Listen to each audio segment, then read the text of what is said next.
વિદ્યાર્થી મિત્રો, very good morning to all of you. Chapter number 2 પરમાણુનું બંધારણ. પહેલું ચેપ્ટર છે આપણે સંપૂર્ણ રીતે પૂરું કર્યું. સ્વાધ્યાય, ઉદાહરણ, જે કઈ ટોપિક આવતા હતા દરેકની આપણે ચર્ચા કરેલી. ખરેખર એટલી બધી જરૂરિયાત નથી, છતાં પણ આપણે દરેક ટોપિક છે એની અંદર જોયેલા છે. બરોબર. ચેપ્ટર નંબર 2 તરફ આપણે હવે આગળ વધવા જઈ રહ્યા છીએ. ત્યારે પરમાણુનું બંધારણ ચેપ્ટર છે એને આપણે ચર્ચા કરી આગળ. બરાબર. હવે જે પરમાણુનું બંધારણ ચેપ્ટર આપણે આપ્યું છે, આપણે પેલા મતલબ સમજવાનો ખબર પડવી જોઈએ કે ભાઈ પરમાણુનું બંધારણ એટલે શું. પેલા ચેપ્ટરની અંદર ઘણી બધી જગ્યા પર પરમાણુ, અણુ આવા શબ્દો છે એની આપણે માહિતી મેળવી. બરોબર. ત્યાર પછી આજના લેક્ચરની અંદર આપણે એ ખ્યાલ પડવો જોઈએ કે પરમાણુ શું છે અને એ પરમાણુ શું છે એ ખબર પડ્યા પછી આપણે એ ખબર પડી જોઈએ કે પરમાણુ છે એનું બંધારણ કેવું છે. તો કે આખા ચેપ્ટરની અંદર આપણે જોવાનું છે. બરાબર. એની સાબિતી આપણે મેળવવાની છે અને ત્યાર પછી આપણે એની ચર્ચા કરવાની છે. ગ્રીક તત્વવૈજ્ઞાનિકો અથવા તો ગ્રીક અને ભારતીય તત્વવૈજ્ઞાનિકો જે છે એણે સૌપ્રથમ એવી ચર્ચા કરેલી કે વાત કરેલી કે પરમાણુ છે એ દ્રવ્યનો પાયાનો ઘટક છે. શું કીધું એ? ગ્રીક તત્વવૈજ્ઞાનિક અથવા તો ભારતીય જે કે તત્વવૈજ્ઞાનિક હતા, બરોબર, એ તત્વજ્ઞાનીઓએ જે તે સમયે એવું કીધું, બરાબર, કે ભાઈ દ્રવ્ય છે એ દ્રવ્યનો પાયાનો ઘટક એ પરમાણુ છે. શું કીધું આપણે? દ્રવ્યનો પાયાનો ઘટક છે એ કોણ છે? પરમાણુ છે.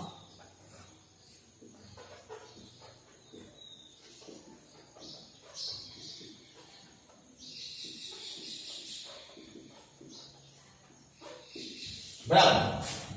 કે કોઈ પણ દ્રવ્ય હોય એ દ્રવ્યનો પાયાનો ઘટક પરમાણુ. એનો મતલબ એમ કે દ્રવ્ય છે એ પરમાણુમાંથી બને. એ જે તે સમયની વાત કરું. આ ઈસવીસન 400 ની વાત આવે. ક્યાંની વાત ચાલે છે? ઈસવીસન 400 પૂર્વે એ ગ્રીક તત્વજ્ઞાનીઓ અને ભારતીય તત્વવૈજ્ઞાનિકોએ આ બાબતની ચર્ચા છે કરેલી હતી અને જે તે સમયે એ લોકોએ આપણે એવું કીધેલું હતું કે દ્રવ્યનો પાયાનો ઘટક પરમાણુ છે. એનો મતલબ એવો થાય કે દ્રવ્ય છે એનો નાનામાં નાનો કણ એ પરમાણુ છે. દ્રવ્ય છે એનો નાનામાં નાનો કણ છે એ કોણ છે? પરમાણુ છે. બરાબર. સેકન્ડની વાત તમને કદાચ ખબર છે, મેં શબ્દ તમને આગળ ઉપર પણ સમજાવેલો છે કે ભાઈ પરમાણુ એટલે શું. આની વ્યાખ્યા પણ મેં તમને પેલા ચેપ્ટરની અંદર આપેલી હતી. પરમાણુ કોને કે ભાઈ દ્રવ્યનું વિભાજન કરતા અથવા તો અવિભાજ્ય જે કણ આપને મળે અથવા તો અવિભાજ્ય કણ ખરો, પણ કેવો અવિભાજ્ય કણ? તો કે જે વિદ્યુતની દ્રષ્ટિએ છે કેવો હોય? તટસ્થ હોય. તો એને આપણે શું કીધું હતું? પરમાણુ. કે એવો કણ આપણે વિભાજન કરતા જવાય અને વિભાજનને અંતે આપણે એવો કણ મળે કે હવે કણનું વધુ વિભાજન થઈ શકે નહીં. પણ કેવી રીતે ન થઈ શકે? તો વિદ્યુતીય રીતે તટસ્થ હોય અને પછી એનું વિભાજન ન થાય તો આપણે એને પરમાણુ કહી શકીએ. બરાબર છે. આ જે તે સમયની વાત છે કે એ સમયની અંદર પરમાણુ છે એ પાયાનો ઘટક એવું એ લોકોએ કીધું. બરોબર. સેકન્ડ થિંગ વાત જે વાત તમને કરવાની છે એ સેકન્ડ થિંગ વાત આપણે એ ઉપર વાત કરવાની છે. બરોબર. કે ભાઈ એ લોકો એમના મતે એવું સમજતા હતા કે દ્રવ્યનું વિભાજન કરતા જઈએ તો છેલ્લે આપણે જે કણ મળવાનો છે, બરોબર, એ નાનામાં નાનો જે કણ છે એને એ લોકોએ નામ શું આપ્યું હતું? પરમાણુ. મેં પણ તમને આગલા ચેપ્ટરની અંદર વ્યાખ્યા આટલી આપી હતી સ્ટાર્ટની અંદર. બરાબર. આ પરમાણુ શબ્દ ક્યાંથી? તો કે આ પરમાણુ શબ્દ છે, બરોબર, એ આપણે એની ઇંગ્લિશની અંદર એટમ એવું કહીએ છીએ. શું કહીએ છીએ આપણે એને? એટમ.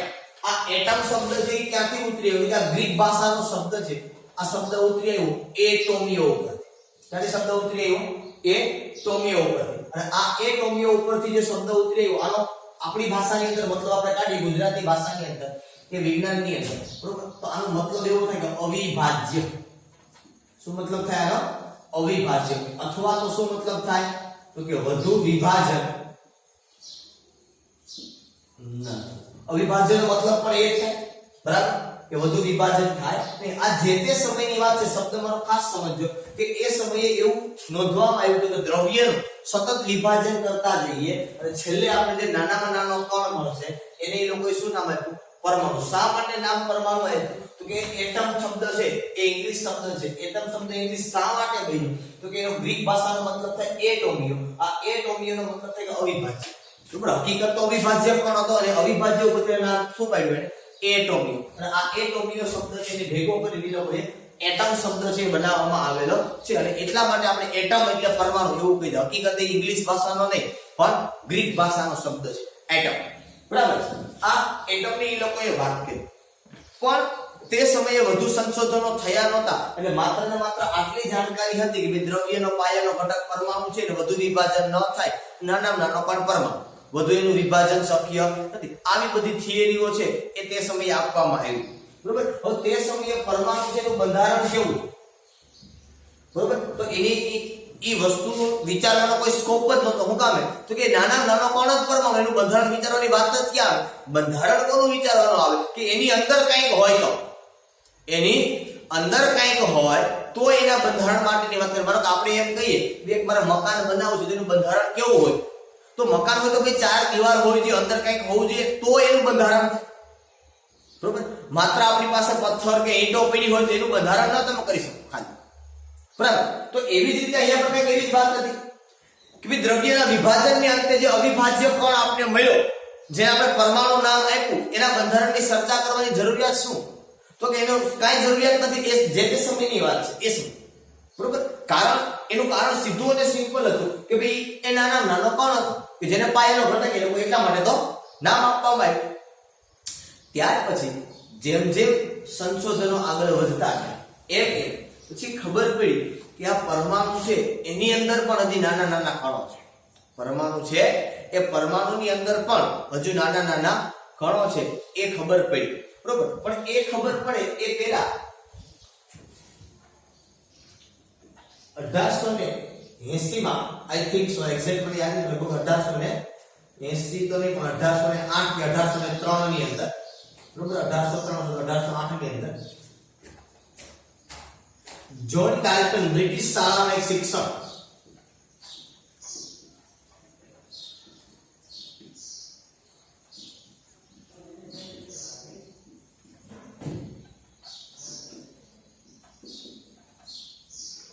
એક એને સિદ્ધાંત આપ્યો. એ સિદ્ધાંતને ડાલ્ટનનો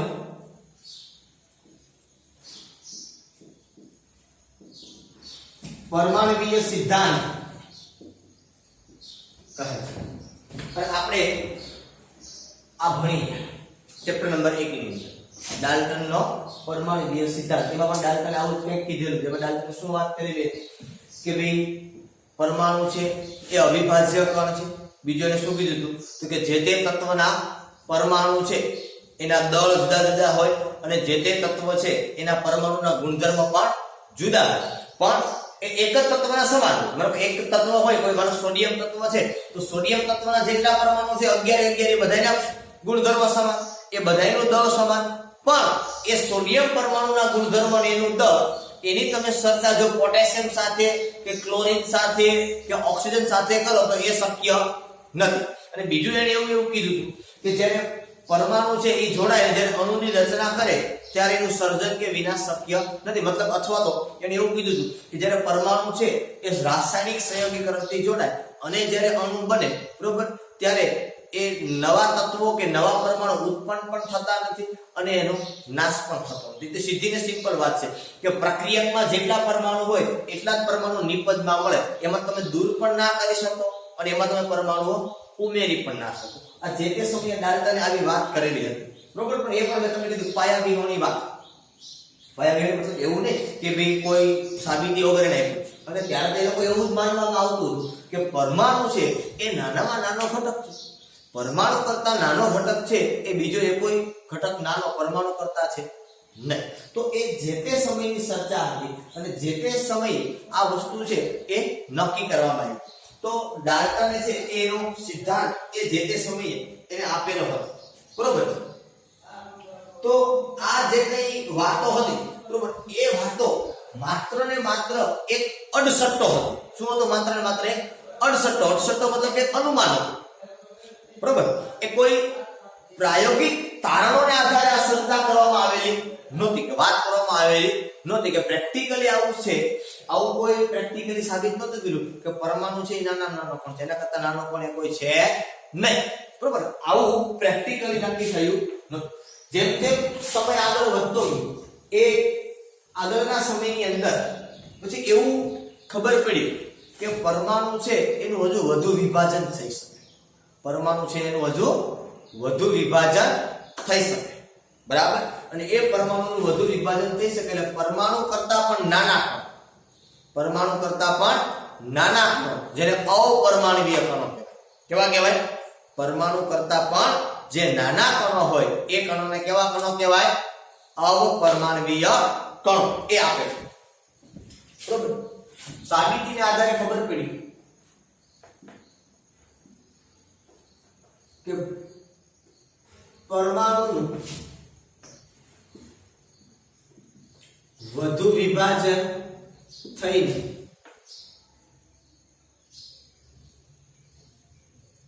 અપરમાણવીય કણો આપે છે. કેવા કણો આપે છે? તો કે જેવા કે પ્રોટોન, ઇલેક્ટ્રોન,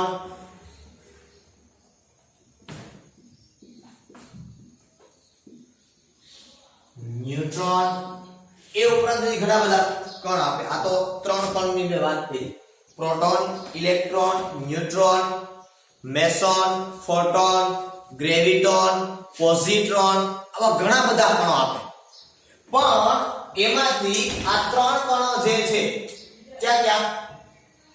તો કે પ્રોટોન, ઇલેક્ટ્રોન અને ન્યુટ્રોન એ પરમાણુના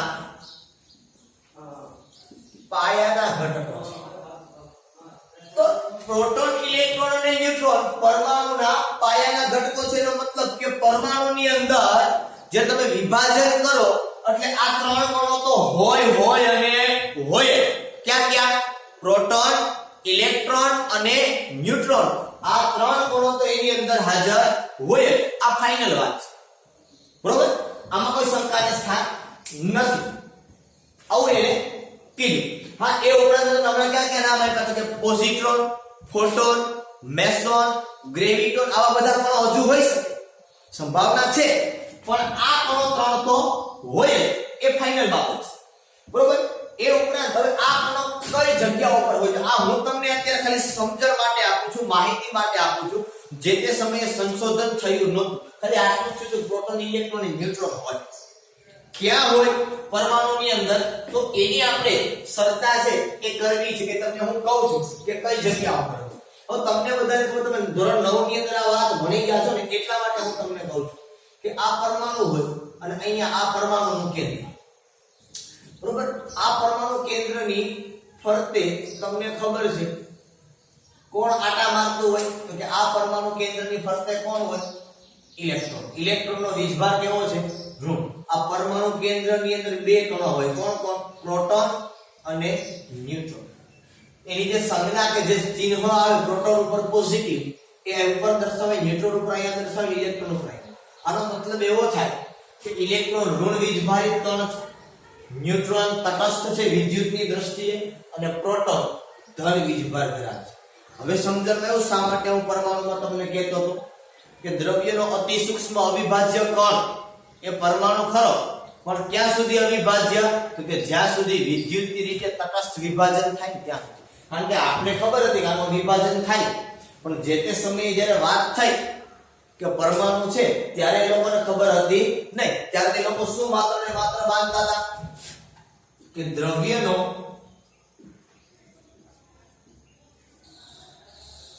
અતિ સૂક્ષ્મ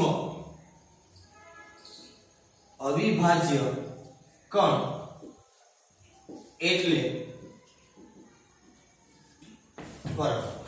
દ્રવ્યનો અતિ સૂક્ષ્મ અવિભાજ્ય કણ એટલે પરમાણુ. આ લોકો એ સમય તે સમય માનતા હતા. એનો મતલબ કે અવિભાજ્ય છે, પરમાણુ વિભાજન નથી. પછી ખબર પડી કે પરમાણુનું વિભાજન થાય, બરોબર. અને પરમાણુનું વિભાજન થાય તો પરમાણુમાં 3 કણો મૂળ મૂળભૂત છે, આ ઉપરાંત હોય તો ખરી પણ દરેકમાં હોય એવું કમ્પલસરી નથી. ખબર આમ કઈ ને અમુકના દરેકમાં અમુકના આટા ન હોય, બરોબર. થોડા ઘણા તો હોય. એમાં મૂળભૂત કણો છે પ્રોટોન, ન્યુટ્રોન અને ઇલેક્ટ્રોન. આ ત્રણ કણો તો પરમાણુની અંદર હાજર હોય અને હોય. આ ઉપરાંત વધારે હોઈ શકે, બરોબર, પણ આના કરતા ઓછા કણો હોય એ શક્ય નથી, બરોબર છે. ઓકે, તો આ બાબતે તમારે કાળજી રાખવાની છે. આની સાબિતી આપણે આખા ચેપ્ટરની અંદર આપવાની છે, બરોબર, કે અહીંયા પ્રોટોન છે ને અહીંયા ન્યુટ્રોન છે ને ઇલેક્ટ્રોન છે ને આની શોધ કેમ થઈ ને આમ તે ઘણો બધો ઇતિહાસ આમાં આપેલો છે, બરોબર. જરૂરિયાત આપણે ઇતિહાસ જાણવાની છે પણ છતાં આપણે ટોપિકની અંદર અહીંયા આપેલા છે. આપણે ચર્ચા બાબતની કરશું એટલે કોઈ ચિંતાનો વિષય નથી, બરોબર. તો પ્રોટોન, ન્યુટ્રોન અને ઇલેક્ટ્રોન માટેની બાબત છે કે આપણે આગળ ઉપર જેમ કે જશું એ પ્રમાણે આપણે વાત કરશું. હવે આ તો ક્યાંની વાત છે કે ચેપ્ટર પછીની વાત છે. ચેપ્ટરમાં ટૂંકમાં સંશોધન ત્યાં પછી ખબર પડી કે આવું બધું થયું હતું, બરાબર. પણ જ્યારે ખ્યાલ નહોતો કે આવું બધું થાય છે અને આ બધા વિચારો છે એ ચાલે છે, જ્યારે આ વસ્તુનો ખ્યાલ નહોતો, બરોબર, ત્યારે આનું શું, બરોબર, આઈ એમ સોરી, 1893 1908 તો આમાં આપ્યું છે, બરોબર. ચાલો, તો આ લોકોએ જ્યારે ખબર પડી કે પરમાણુનું વધુ વિભાજન થાય છે અને ઇલેક્ટ્રોન, પ્રોટોન, ન્યુટ્રોન આવા કણો એ આપણને આપે છે, તો ત્યારે ફરી પાછા પ્રશ્ન થાય. કારણ કે ડાલ્ટને તો શું કીધું હતું ભાઈ કે પરમાણુ છે એ અવિભાજ્ય છે, એનું વિભાજન થતું નથી. હવે ફરી પાછા પ્રશ્ન જાય. ક્યાં પ્રશ્ન જાય? તો કે પહેલો પ્રશ્ન તો એ જાય સૌપ્રથમ કે આ ઇલેક્ટ્રોન, પ્રોટોન અને ન્યુટ્રોન જેવા નવા કણો આવ્યા તો હવે પરમાણુની સ્થાયીતા કેવી રીતે સમજાવે, બરોબર. પહેલો પ્રશ્ન શું આવ્યો? પરમાણુની સ્થાયીતા કેવી રીતે સમજાવે, આ પહેલો પ્રશ્ન. નંબર 2, બીજી વાત એ કે જુદા જુદા પરમાણુના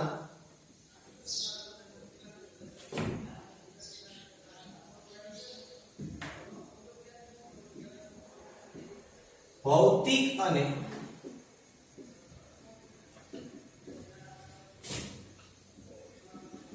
રાસાયણિક ગુણધર્મો કેવી રીતે સમજવા. કારણ કે મને સોડિયમ છે તો એના પરમાણુ,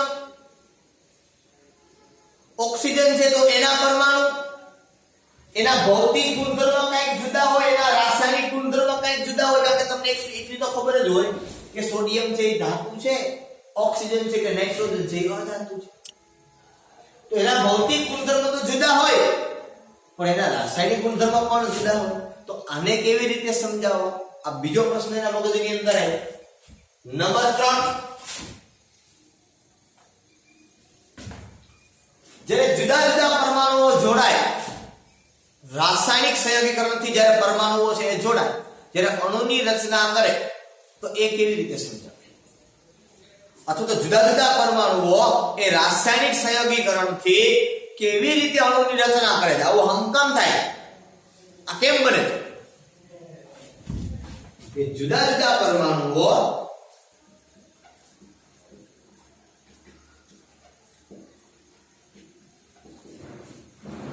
રાસાયણિક સંયોગીકરણથી કેવી રીતે અણુની રચના કરે છે, બરોબર. આ કેમ થાય? માનો તમને ખબર છે કે હાઇડ્રોજન 2 જોડે તો H2 બનાવે, ઓક્સિજન 2 જોડે તો O2 બનાવે, નકર હાઇડ્રોજન ને Cl જોડે તો HCl બનાવે, NaBr બને, Ki બને, N2 બને, O3 બને. આ કેવી રીતે શક્ય છે ભાઈ? બને છે રાસાયણિક સંયોજન, એટલે રાસાયણિક વિજ્ઞાનના કારણે સંયોજન બનાવે છે, અણુ બનાવે છે. એ પછી સામાન્ય સાદો અણુ હોય કે સંયોજનનો અણુ હોય, આ કેવી રીતે બને છે? જે તમારે ચોથા ચેપ્ટર ની અંદર આવશે અથવા તમે ભણો છો બરાબર રાસાયણિક બંધારણ અને આણ્વિય રચના વાળો તમે ચેપ્ટર જે ભણો છો એની અંદર આવે છે ચર્ચા થાય છે કે આ શેલ કેવી રીતે જોડાય છે બરાબર નંબર 4 ઉપર વાત કરીએ આપણે નંબર 4 ઉપર આપણે એવું કહેવા ભાઈ કે આ પરમાણુ અથવા તો અણુ કોઈ પણ એ ઉષ્માનું શોષણ અથવા તો ઉત્સર્જન કેવી રીતે કરે છે પરમાણુ છે ઉષ્માનું શોષણ પણ કરે અને પાછું એનું ઉત્સર્જન પણ કરે આ ચોથો પ્રશ્ન સળગતો પ્રશ્ન કે આવી વસ્તુ છે એ શા માટે બને છે આવી વસ્તુ છે એ કેવી રીતે બને છે બરોબર કે પરમાણુ છે એ પરમાણુ દ્વારા શોષાતા કે ઉત્સર્જાય ઉષ્મા કહો છો તો વિદ્યુત ચુંબકીય વિકિરણ તો આનો સ્વભાવ કે આનો ગુણધર્મ એ કેવા શા માટે આ વસ્તુ છે ચોથો ગુણધર્મ લખતો નથી પણ એવી વાત કરવા ભાઈ કે પરમાણુ દ્વારા શોષાતા કે ઉત્સર્જન પામતા વિદ્યુત ચુંબકીય વિકિરણ હવે આ શું છે કે આપણે સત્તા આગળ ઉપર કરશું ભણવાના છે બધા ટોપિક આપણે ટોટલી જોવાના છે તો આ ચેપ્ટરમાં માત્ર આપણે એની સ્થાયીતા જોવાની છે ભૌતિક ગુણધર્મ રાસાયણિક ગુણધર્મ એ પણ જોશું આપણે બરાબર રાસાયણિક સંયોજન કેવું રીતે થાય અણુની રચના કેમ બને એના માટે આખું ચેપ્ટર બનશું ભણશું રાસાયણિક બંધારણ અને આણ્વિય રચના નામનું આખું ચેપ્ટર આપણે ભણવાના છે તો એની પણ ચર્ચા આપણે ચેપ્ટરની અંદર કરશું તો આ સળગતા પ્રશ્ન હતા ક્યારે તો કે જ્યારે ખબર પડી કે પરમાણુ છે એનું વધુ વિભાજન થાય અને એ પરમાણુની અંદર પ્રોટોન ઇલેક્ટ્રોન અને ન્યુટ્રોન જેવા કણો છે એ સંભવ છે એ છે હાજર છે તો હાજર છે તો કેવી રીતે છે 1908 અને બહુ નાની વાત નથી 20મી સદીની શરૂઆત છે બરોબર ત્યારે ઘણા બધા સંશોધનો ધીમે ધીમે શરૂઆત થઈ ગઈ બરાબર આ બનતું હતું આવું કેમ બને આ સમજવાના પ્રશ્નો હતા આ સળગતા પ્રશ્નો એ જે તે સમયે એ વૈજ્ઞાનિકો પાસે હતા એના જવાબો એ કેવી રીતે મેળવે છે એ બાબતની ચર્ચા એ ચેપ્ટરની અંદર એને કરવાની હતી ઓકે આ થઈ તમારી ચેપ્ટર નંબર 2 એની પ્રસ્તાવના આગળ ઉપરના લેક્ચરની અંદર આપણે આગળ ઉપર ચર્ચા કરશું ત્યાં સુધી બધા ટાટા બાય બાય સી